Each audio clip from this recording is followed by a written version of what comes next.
Happy Valentine's month, and welcome to February's last installment of Sasha, the Princess of Darkness, your horror hostess with the mostest and a little bit extra. Well, this month, we've already managed to power through all of the My Bloody Valentine flicks, from the original to the remake. And now, it's time that we covered its imitator in 2001, the aptly named Valentine.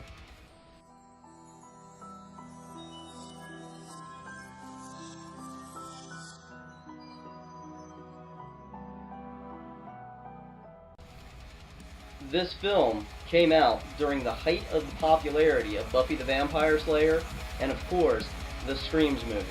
As you can tell by the masked killer who has multiple red herrings, and of course, it stars Angel himself, David Boreanaz.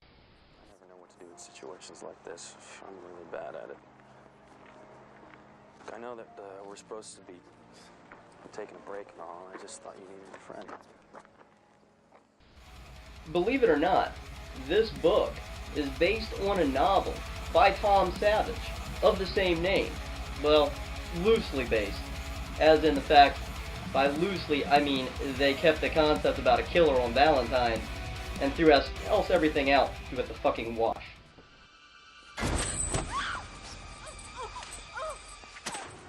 Hey, if they do a remake of this film within the next 5 or 10 years, they could actually base it on the novel and follow it closely.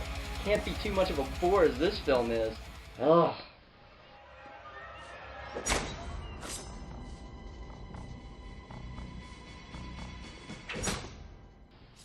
That is the problem with this film. It is terribly slow. And, you know, the reality of it is the characters are all 20-something white rich girls that I could give a fuck less about who bullied some poor kid back in middle school. Dance with me? In your dreams, loser. Ew.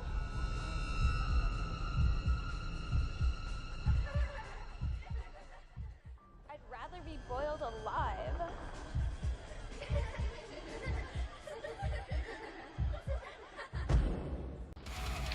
Well, except for one of them. Maybe later, Jeremy. Okay. Maybe later. Regardless, they're all horrible people, and they're exceptionally beautiful women that all have to resort to dating services. Hey there, Lily. Hey there yourself. Thank you for requesting my tape. My name's Lance. Hello, Lance. I think I'm perfect for you. I'm outgoing. I'm fun. I'm 6-footish. I like board games. I play a lot of And even speed dating. You know, my mother's family dates back to the Mayflower. I traced it myself. She makes her own turtlenecks. She had 9 children. Awesome, huh? She's a pretty amazing woman. Hi. Left me out of the goddamn blue. Says she can do better. Says I don't fulfill her needs. Sexual. It's obvious to me. Girl's gotta be a dyke. To keep those eligible bachelors lined up at their door. Must be their winning personality that's helping them keep the guys, huh? You know, Jason, I'm not a doctor yet, but it's my considered opinion you seek psychiatric help. Soon.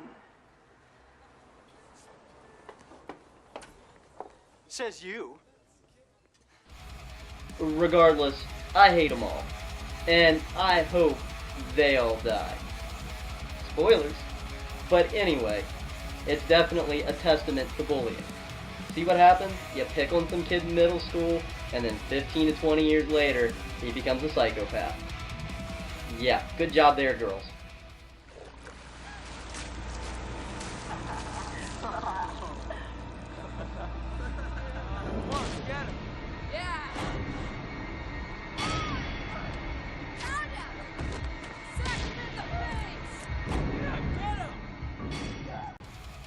Of course, we all know who the killer is at the beginning, but because somehow these people lost track of him after he went to a mental institution years ago, nobody happens to know what the hell he looks like. Great detective work there, cops. Where is he now, Detective? No idea. All we know is that his parents died in a fire a couple years back. So, of course, the killer most likely is the kid that was bullied. Or is it? Oh, great. What are you supposed to be?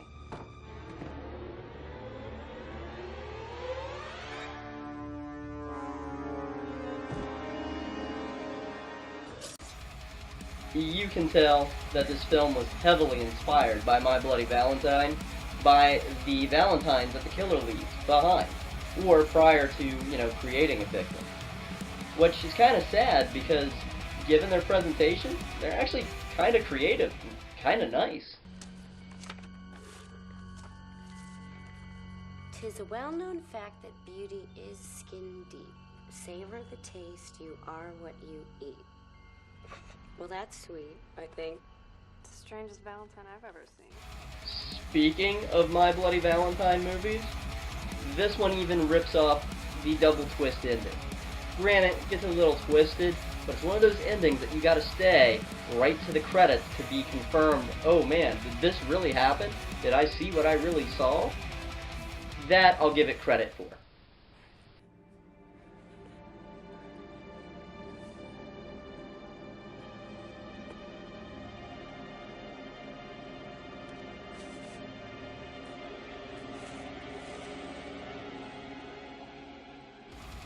My only other complaint about this joint is that it's terribly out of fucking print. Thank God for eBay and Amazon, otherwise I wouldn't have found the thing. And thank goodness collectors haven't caught on that out of print, because otherwise the price would be driven up to madness.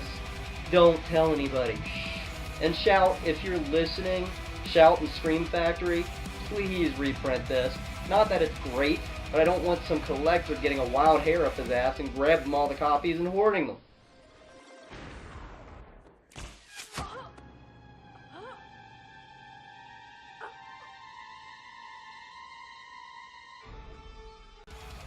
I saw this film back during its original cinematic release, and sadly, my opinion on it is still unchanged.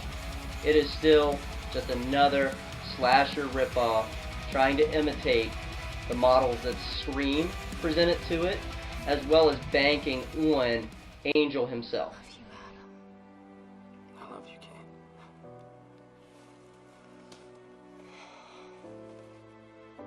I always have. This film barely qualifies for a shot of cold cock whiskey, let alone any twisted cherries.